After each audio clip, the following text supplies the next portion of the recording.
Good morning students, आपणा सर्वांचे career vision अकॅडमीच्या online प्लॅटफॉर्मवर स्वागत आहे. आज आपण आगामी सर्व प्रकारच्या स्पर्धा परीक्षांच्या अनुषंगाने वन लायनर करंट अफेअरचा भाग 27 अभ्यासणार आहोत. या भागामध्ये अत्यंत महत्त्वाच्या चालू घडामोडी आपण घेतलेल्या आहेत, ज्या तुम्हाला आगामी सर्व प्रकारच्या स्पर्धा परीक्षांसाठी निश्चितच उपयुक्त ठरतील. या भागातला जो पहिला मुद्दा आहे तो म्हणजे अलीकडे टेबल टेनिस फेडरेशन ऑफ इंडियाच्या पहिल्या महिला अध्यक्ष म्हणून कोणाची नेमणूक करण्यात आली. तर अलीकडे मेघना अहलावत यांची टेबल टेनिस फेडरेशन ऑफ इंडियाच्या पहिल्या महिला अध्यक्ष म्हणून नेमणूक करण्यात आलेली आहे. ही बाब आवर्जून लक्षात ठेवा. यावर प्रश्न विचारण्याची दाट शक्यता आहे. पुढचा मुद्दा आपण पाहणार आहोत. 2023मध्ये भारतातील कोणत्या व्यक्तीला आंतरराष्ट्रीय स्तरावरील सांख्यिकीय शास्त्रातील आंतरराष्ट्रीय पुरस्काराने इंटरनॅशनल प्राइज इन स्टॅटिस्टिक्सने सन्मानित करण्यात आले. तर त्यांचं नाव आहे डॉक्टर CR राव. यांना अलीकडे सांख्यिकी शास्त्रातील आंतरराष्ट्रीय पुरस्काराने म्हणजेच इंटरनॅशनल प्राइज इन स्टॅटिस्टिक्सने सन्मानित करण्यात आले. आणि ज्यावेळेस आंतरराष्ट्रीय स्तरावर कोणत्याही भारतीयाला जर पुरस्काराने सन्मानित करण्यात येत असे तर त्यावर आयोग नेमका प्रश्न विचारत असतो. त्या अनुषंगाने हा मुद्दा आवर्जून लक्षात ठेवा का अलीकडे कोणाला, कोणत्या भारतीयाला, कोणत्या भारतीय शास्त्रज्ञाला सांख्यिकी शास्त्रातील आंतरराष्ट्रीय पुरस्काराने सन्मानित करण्यात आले. तर त्यांचं नाव आहे डॉक्टर CR राव. पुढचा मुद्दा आपण क्षेपणास्त्राशी संबंधित बघणार आहोत. प्रलय हे तुम्हाला माहीत असेल. प्रलय हे भारतातील पहिलं पारंपरिक अर्ध बॅलिस्टिक क्षेपणास्त्र आहे, ज्याला आपण Indian first conventional quasi ballistic missile म्हणतो. यावर तुम्हाला प्रश्न विचारला जाऊ शकतो का भारताचं पहिलं पारंपरिक अर्ध बॅलिस्टिक क्षेपणास्त्र कोणतं, तर ते म्हणजे प्रलय. पुढचा मुद्दा आपण पाहणार आहोत. पर्यावरणाशी निगडीत असणारा तो मुद्दा आहे का CO2 आयात करून समुद्राखाली दफन करणारा जगातील पहिला देश कोणता, तर तो म्हणजे डेन्मार्क. पुढचा मुद्दा आपण पाहणार आहोत. 2021चा टेम्पल्टन पुरस्काराने कोणाला सन्मानित करण्यात आले, तर 2021च्या टेम्पल्टन पुरस्काराने जेन गुडॉल यांना सन्मानित करण्यात आलेलं आपल्याला पाहायला मिळते. आता आपण एक पोर्टलच्या संदर्भात माहिती बघणार आहोत आणि ते पोर्टल सुरू केलेलं आहे उत्तर प्रदेश सरकारने.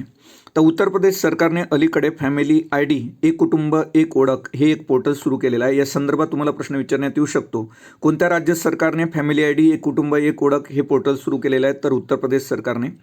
आणि उत्तर प्रदेश सरकारने हे जे फॅमिली ID आणि एक कुटुंब एक ओळख हे पोर्टल सुरू केल्याचा जो मुख्य उद्देश आहे तो म्हणजे प्रतिकुटुंब एक नोकरी या प्रस्तावाची अंमलबजावणी करण्यासाठी, कुटुंबांना एक युनिट म्हणून ओळखण्यासाठी फॅमिली IDची सुरुवात उत्तर प्रदेश सरकारनं केलेली आपल्याला पाहायला मिळते.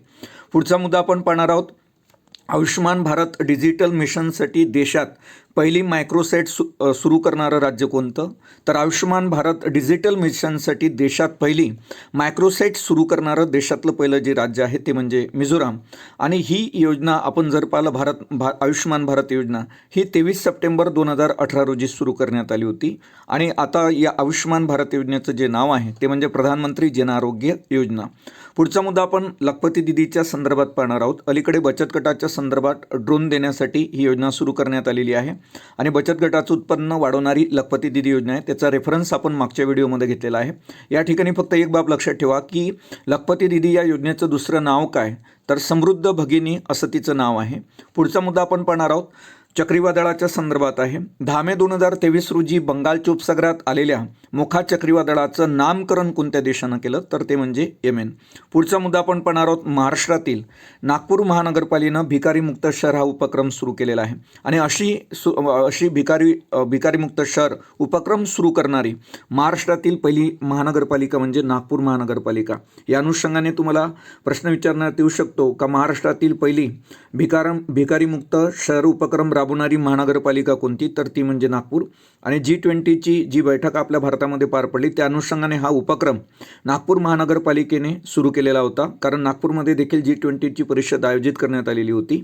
G20च्या अनेक प्रकारच्या वेगवेगळ्या परिषदा आयोजित करण्यात येत होत्या. त्यापैकी एक परिषद जी आहे ती नागपूरला आयोजित करण्यात आली होती. त्या अनुषंगाने हा उपक्रम त्यावेळेस नागपूर महानगरपालिकेने हातात घेतलेला आपल्याला पाहायला मिळतो. पुढचा मुद्दा आपण घेणार आहोत जो अतिशय महत्त्वाचा आहे का संपूर्ण रेल्वे नेटवर्कचे विद्युतीकरण करणारे देशातील पहिले राज्य कोणते, तर संपूर्ण रेल्वे नेटवर्कचे विद्युतीकरण करणारे देशातलं जे पहिलं राज्य आहे ते म्हणजे हरियाणा.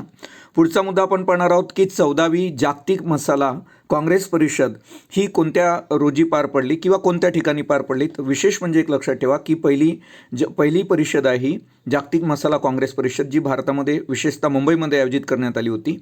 तर 14वी जागतिक महिला काँग्रेस परिषद आहे जी वासी मुंबई या ठिकाणी 14 ते 17 सप्टेंबर 2023 रोजी आयोजित करण्यात आली होती. वाशी मुंबई या ठिकाणी आवर्जून लक्षात ठेवा.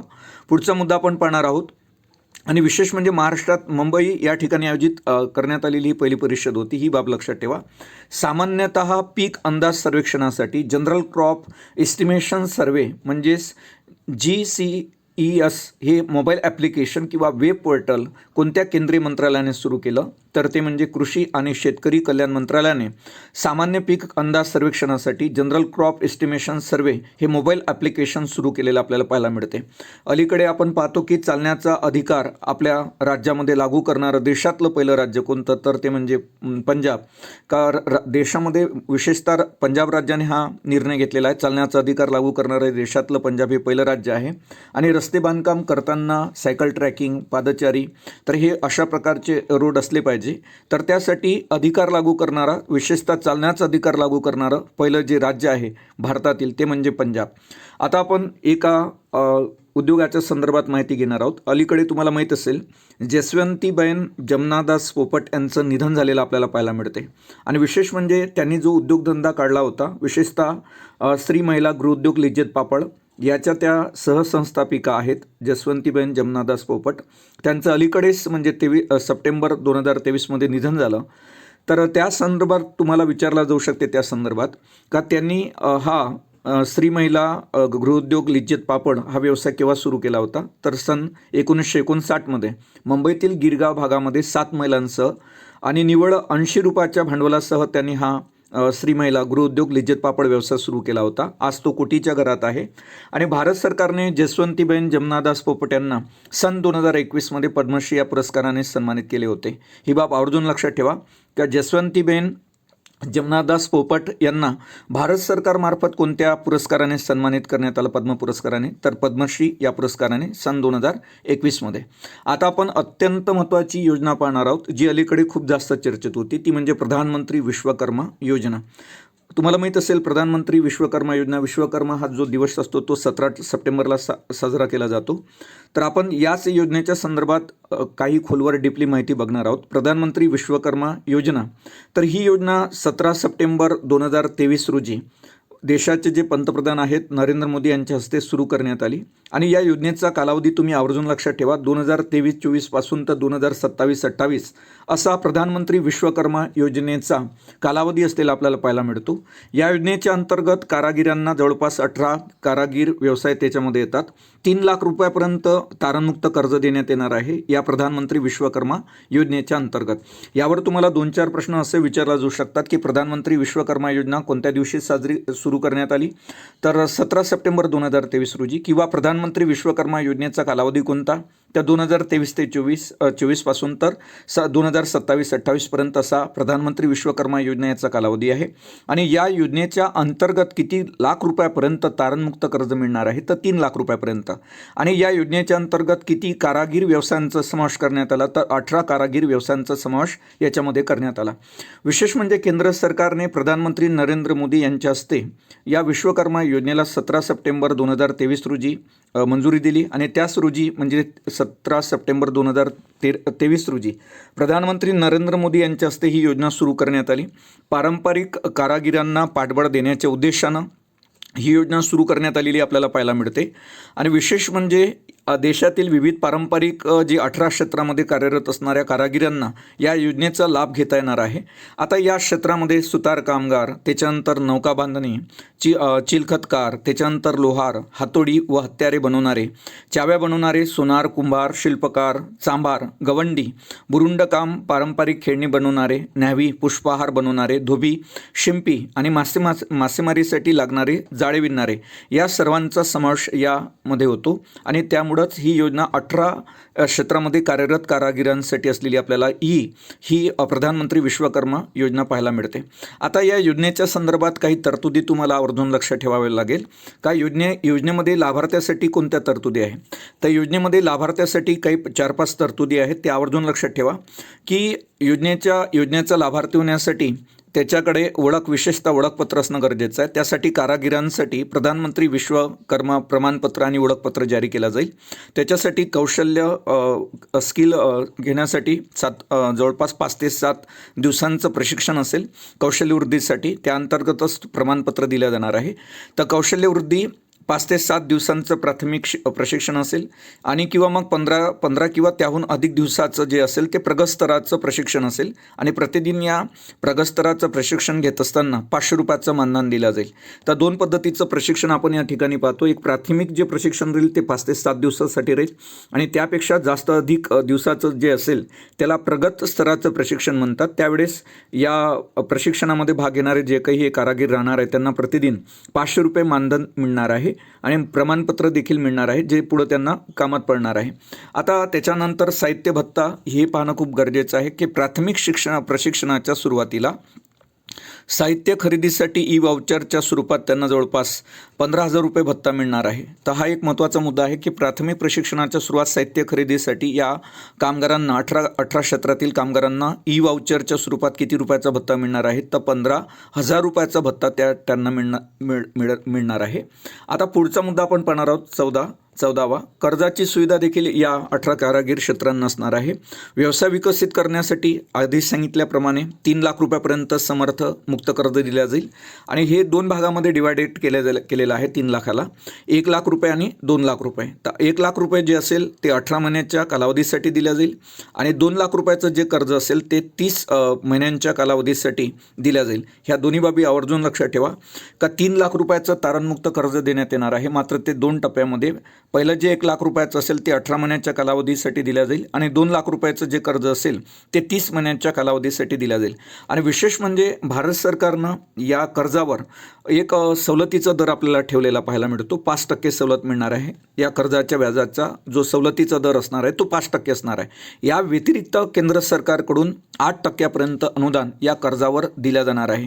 तर ह्या खूप महत्त्वाच्या बाबी आहे का कर्जावर किती व्याजाचा सवलतीचा दर असणार आहे तर 5% आणि केंद्र सरकार कर्ज दिल्यानंतरही 3 लाख रुपयाचं कर्ज दिल्यानंतरही त्यामध्ये केंद्र सरकारकडून 8% अनुदान दिलं जाणार आहे. आता दुसरी गोष्ट का ज्या व्यक्तींनी प्राथमिक प्रशिक्षण पूर्ण केल्यानंतर ज्यांना आपण प्राथमिक प्रशिक्षण पूर्ण केल्यानंतर लाभार्थ्यांना पहिल्या टप्प्यातील 1 लाख रुपये कर्ज घेता येईल आणि त्यानंतर पहिल्या टप्प्यातील लाभ घेतल्यानंतर कर्जासाठी प्रमाणित खाते ठेवणारे जे लोक आहेत किंवा कारागीर आहेत त्यांना व्यवसायासाठी डिजिटल व्यवहार आत्मसात करणं गरजेचं आहे. म्हणजे डिजिटलरित्या त्यांनी व्यवहार केला पाहिजे आणि प्रगतस्तराचं त्यासाठी त्यांना प्रगतस्तराचं प्रशिक्षण दिलं जाईल आणि प्रशिक्षण घेतल्यानंतर डिजिटल स्तरावर त्यांनी व्यवहार करायला पाहिजे याचं त्यांना प्रशिक्षण देण्यात येईल त्या 18 क्षेत्रातील कारागिरांना आणि प्रगतस्तराचं प्रशिक्षण घेतल्यानंतर त्या कारागिरांनी दुसऱ्या टप्प्यातील त्यांना कर्ज 2 लाख रुपयापर्यंतचं देण्यात येईल. आता त्यानंतर डिजिटल व्यवहारासाठी प्रोत्साहन प्रत्येक महिन्यात जास्तीत जास्त 100 व्यवहारावर प्रत्येक डिजिटल पेआउट म्हणा किंवा पावतीसाठी लाभार्थ्याच्या खात्यामध्ये प्रति डिजिटल व्यवहारावर 1 रुपया जमा करण्यात येईल. हाही एक महत्त्वाचा मुद्दा आहे का डिजिटल व्यवहारासाठी प्रधानमंत्री विश्वकर्मा योजनेच्या अंतर्गत तर किती व्यवहारावर तर 100 व्यवहारावर प्रत्येक डिजिटल पेआउटसाठी आणि पावतीसाठी लाभार्थ्याच्या खात्यामध्ये प्रत्येक डिजिटल व्यवहारासाठी 1 रुपया जमा केला जाईल. सोबतच सरकार विपणन करण्यासाठी म्हणजे मार्केटिंग करण्यासाठी समर्थ कारागिरांना हस्तकलाकारांना गुणवत्ता प्रमाणन ब्रँडिंग GEM म्हणजे गव्हर्नमेंट ई-मार्केट प्लेस सारख्या वाणिज्य व्यासपीठावर जाहिराती प्रसिद्धी मूल्य शृंखलांनी संबंध सुधारण्यासाठी इतर विपणन उपक्रमाच्या स्वरूपात विपणन समर्थन प्रदान केलं जाईल. सांगण्याचं तात्पर्य असं आहे का या 18 कारागीर क्षेत्रातील जे लोक आहेत त्यांनी जे उत्पन्न केलेला किंवा त्यांनी जो बनवलेला माल आहे तो विक्रीसाठी सरकार वेगवेगळ्या प्लेसमेंट म्हणजे वेगवेगळ्या जाहिराती प्रसिद्धी किंवा गव्हर्नमेंट ई मार्केट प्लेस उपलब्ध करून देईल या कारागिरांना. तर अशा पद्धतीनं ही अतिशय महत्त्वाची योजना आहे, जिला आपण प्रधानमंत्री विश्वकर्मा योजना म्हणतो. का या अंतर्गत मी सांगितल्याप्रमाणे तुम्हाला 3 लाख रुपयापर्यंतचं कर्ज दिल्या जाणार आहे आणि 18 कारागीर व्यवसायांचा त्याच्यामध्ये समावेश असणार आहे. आणि ही योजना 17 सप्टेंबर 2023 रोजी सुरू करण्यात आली होती. या योजनेचा कालावधी आवर्जून लक्षात ठेवा. तर ही योजना 2023-24 पासून तर 2027-28 या कालावधीसाठी राबवला जाणार आहे. आणि या योजनेची सुरुवात आपल्या देशाचे पंतप्रधान नरेंद्र मोदी यांच्या हस्ते 17 सप्टेंबर 2023 रोजी सुरू करण्यात आली होती. आता आपण बिहारची जातीय निहाय जनगणना अलीकडे झालेली आहे ते आपण बघणार आहोत. बिहारमधील जातीय निहाय जनगणना अलीकडे खूप जास्त चर्चेत होती. तर त्या अनुषंगानं तुम्हाला प्रश्न विचारण्यात येऊ शकतो की बिहारमधील जातीय निहाय जनगणनेची आकडेवारी कोणत्या रोजी प्रसिद्ध करण्यात आली होती. तर ती म्हणजे 2 ऑक्टोबर 2023 रोजी. आता या आकडेवारीनुसार बिहारची लोकसंख्या 13 कोटीवरून जास्त असलेली आपल्याला पाहायला मिळते झालेली. आता त्यामध्ये आपण पाहिलं की या राज्यातील जवळपास जर आपण पाहिलं या राज्यामध्ये, तर या राज्यातील जर आपण पाहिलं तर ते 63.14% जे लोक आहेत ते इतर मागासवर्गीय आणि अत्यंत मागासवर्गीय समुदायाचे असलेले आपल्याला पाहायला मिळतात. हे 3 मुद्दे आवर्जून लक्षात ठेवा, कारण आणखी काही मुद्दे आहेत बिहारच्या जातीय जनगणनेच्या संदर्भात. पहिला मुद्दा की बिहार हे आपण पाहिलं का देशामध्ये 2011च्या जनगणनेनुसार अतिशय जास्त लोकसंख्या असलेलं पहिलं राज्य जर पाहिलं तर उत्तर प्रदेश, त्यानंतर महाराष्ट्राचा क्रमांक लागतो, त्यानंतर बिहारचा. तर यामध्ये बिहारची जी लोकसंख्या या जातीय जनगणना झाली त्यानुसार पुढे आलेली आहे. आता बिहारची जी लोकसंख्या आहे ती आपण पाहिलं का 2011च्या जनगणनेनुसार महाराष्ट्राची लोकसंख्या 11 कोटी आहे. पण या ठिकाणी आपल्याला दिसून येते का बिहारची लोकसंख्या आता 13.07 कोटीहून अधिक असल्याचं निष्पन्न झालेलं आहे. इवन आपण जर पाहिलं या जातीय जनगणनेच्या आकडेवारीनुसार एक आणखी मुद्दा पुढे आला का बिहारमध्ये सर्वात जास्त जे लोक आहेत ते इतर मागासवर्गीय आणि अत्यंत मागासवर्गीय समुदायाचे असलेले दिसून आले. त्यांचं प्रमाण जर आपण एकूण त्यांच्या लोकसंख्येतलं पाहिलं बिहार राज्यातील तर ते 63.14% असलेलं आपल्याला पाहायला मिळते. 14% असलेलं, तर 63.14% असलेलं आपल्याला पाहायला मिळते. दुसरा एक मुद्दा की बिहारमध्ये यादव हा जो समाज आहे खूप जास्त मोठ्या प्रमाणात आहे. आणि यादवांची संख्या जर आपण पाहिली बिहारमध्ये तर लोकसंख्येच्या 14.26% इतका हा बिहारमधला सर्वात मोठा समुदाय असलेला आपल्याला पाहायला मिळतो. त्यानंतर आपण अत्यंत मागासवर्गीयांचं प्रमाण मी तुम्हाला सांगितलं, अत्यंत मागासवर्गीय आणि इतर मागासवर्गीयांचं प्रमाण 63% आहे. म्हणजे त्यामध्ये जर आपण अत्यंत मागासवर्गीय पाहिलं तर 36.1%, 0.01% आणि इतर मागासवर्गीयांचं प्रमाण आहे 27.12%. अनुसूचित जातीचं जर आपण प्रमाण पाहिलं तर ते 19.65% असलेलं आपल्याला पाहायला मिळते. आणि जमातीचं जर प्रमाण पाहिलं तर ते 1.68% इतकं पाहायला मिळते. त्या ठिकाणी अत्यंत मागासवर्गीयांचं प्रमाण जास्त आहे बिहारमध्ये, 36.01%. त्यानंतर इतर मागासवर्गीयांचं 27.12%, अनुसूचित जाती 19.65% आणि अनुसूचित जमाती 1.68%. सर्वसाधारण ओपन कॅटेगरीचे लोक त्या ठिकाणी आहेत 15.52%. एकूण लोकसंख्या आधी सांगितल्याप्रमाणे 13.07 कोटी असलेले आपल्याला पाहायला मिळते. आणि बिहारमध्ये सर्वात जास्त संख्या हिंदूंची आहे, 81.99% हिंदू आपण पाहतो बिहारमध्ये आहेत. त्यानंतर दुसरा क्रमांक मुस्लिमांचा लागतो. मुस्लिमांची संख्या त्या ठिकाणी लोकसंख्या 17.60% असलेली आपल्याला पाहायला मिळते. त्यानंतर तिसरा जो धर्म त्या ठिकाणी आहे तो म्हणजे ख्रिश्चन 0.05%. त्यानंतर बौद्ध ते आहे 0.085% आणि शीख जर आपण पाहिले तर ते आहे 0.01%. आणि सर्वात कमी लोकसंख्या जैनांची ती आहे 0.009%. या ठिकाणी आवर्जून लक्षात ठेवा की बिहारमध्ये कोणत्या धर्माचे लोक सर्वात जास्त आहेत, हिंदू धर्माचे 81.99%, मुस्लिमांची जर लोकसंख्या पाहिली तर 17.60%, ख्रिश्चनांची जर आपण पाहिली तर 0.05%, बौद्धांची लोकसंख्या पाहिली आपण बौद्ध धर्माची तर ती आहे 0.085%, शीखांची जर आपण लोकसंख्या पाहिली तर ती आहे 0.01% आणि जैनांची लोकसंख्या जर आपण पाहिली तर 0.009%. अशा पद्धतीनं ही आकडेवारी बिहारमधील जी जातीय जनगणना झाली त्यामधून पुढे आलेली आपल्याला पाहायला मिळते. अशा पद्धतीनं हे आजच्या वन लायनर